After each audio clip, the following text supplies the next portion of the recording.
성막 8강 등잔대 규격에 대해서 강의를 하겠습니다.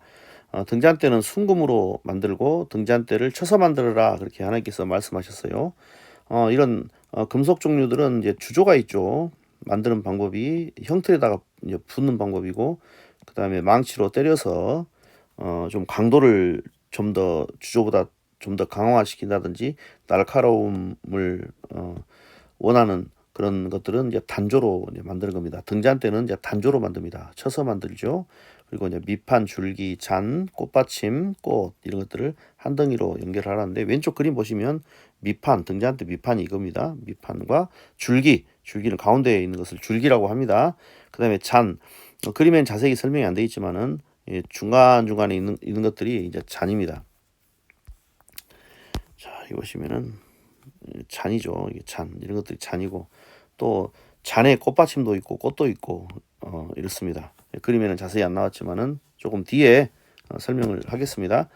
가지 6을, 가지가 6개죠. 왼쪽에 3개, 오른쪽에 3개, 가지가 6개입니다. 등잔대 곁에서 나오게 하고, 세 가지는 이쪽으로, 또 다른 3가지는 저쪽으로 나오게 합니다. 그리고 이제 이쪽 가지에 살구꽃 형상의 잔색과 꽃받침과 꽃이 있게 하라 그렇게 말합니다.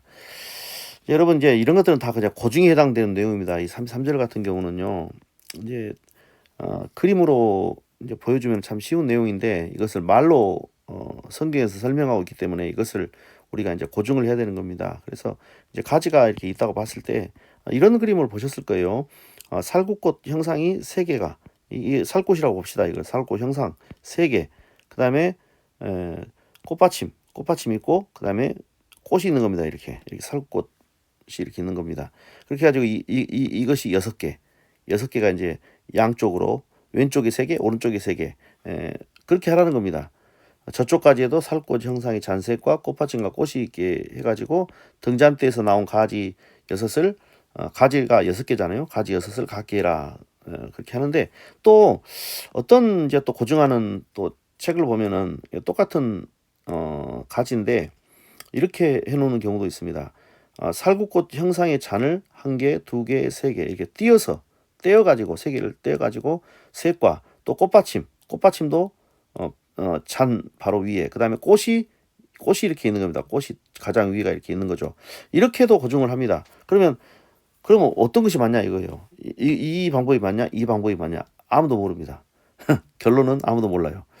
그저 상상을 해서 그려보는 거죠. 만들어 보는 겁니다. 그래서 성막의 그런 모형 제작한 데 가보면 조금씩 모양이 다른 것을 알 수가 있습니다. 그리고 이제 영어 성경 같은 경우에는 살구꽃 형상의 잔, 살꽃 형상의 잔, 이것을 꽃으로 이렇게 생각을 합니다. 이렇게. 그래서 살구꽃 형상 같은 그런 꽃이 있고, 그 다음에 그 밑에가 꽃받침이 있고, 이걸로 끝납니다. 이렇게 이렇게 해석하는 경우도 있어요. 이런 방법으로 이렇게 또 고증해 놓은 그런 성막 시설도 있습니다. 그렇지만 뭐 이것이 맞냐 이것이 맞냐, 또 나는 이것이 맞냐, 아무도 모른다는 거예요. 그저 참고만 하시면 되겠습니다. 34절에 등잔대 줄기에는 살구꽃 형상의 잔넥과 꽃받침과 꽃이 있게라. 등잔대 줄기는 가운데에 해당되는 부분입니다. 이 가운데에 줄기, 원 줄기에 살구꽃 형상의 잔이 4개가 있고 꽃받침과 꽃이 있게 만들어라. 그런데 35절에서 등잔대에서 나온 가지 6을 위하여 꽃받침이 있게 하되 2가지 아래에 한 꽃받침이 있어. 2가지 아래에 한 꽃받침이라 말은 가운데 줄기가 이렇게 있으면은 이 줄기를 중심으로 해가지고 이렇게 왼쪽 3개, 오른쪽 3개 이렇게 되지 않습니까? 나눠지 않습니까? 그러면은 2가지 아래, 2가지 아래에 한 꽃받침이 있어. 그러니까 왼쪽에 가지, 오른쪽에 가지, 이 사이에다가 한 꽃받침을 만들라는 거죠.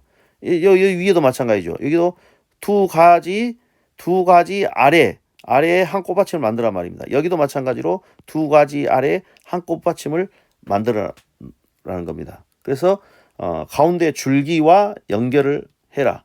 또 2가지 아래에 한 꽃받침이 있어 줄기와 연결하며, 또 2가지 아래에 한 꽃받침이 있어 줄기와 연결하게 해라, 이 말입니다.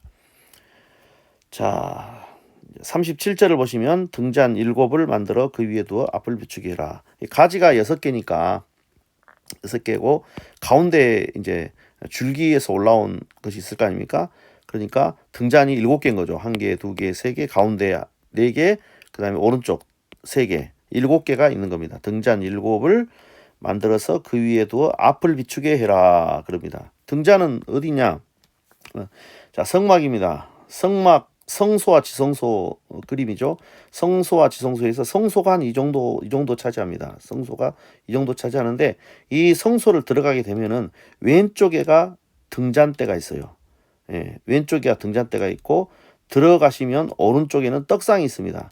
그 다음에 정면에는 향단이 있고요. 그래서 등잔 7이 왼쪽에가 있는 거죠. 왼쪽에서 앞을 비추는 겁니다. 이렇게 앞을 비추게 해라 이 말입니다. 그리고 이제 불짓개가 있죠.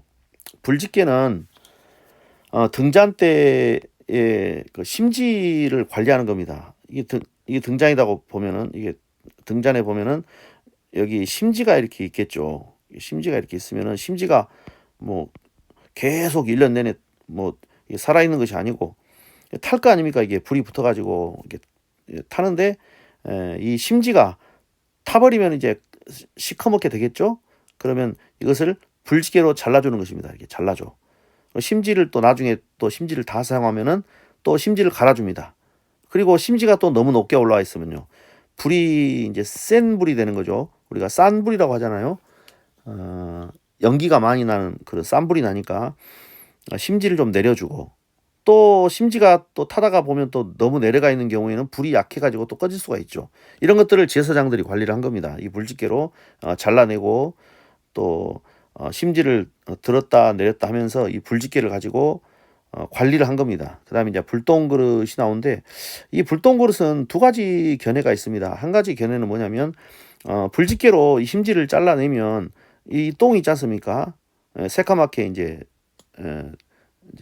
이 똥을 성막에다 안 버렸거든요. 분명히 이거 청소를 했다거나 정리를 했거든요. 그래서 이것을 담아내는 그릇을 불똥 그릇이다라고 말하는 책도 있고, 또 어떤 분들은 등잔에다가 불을 붙일 때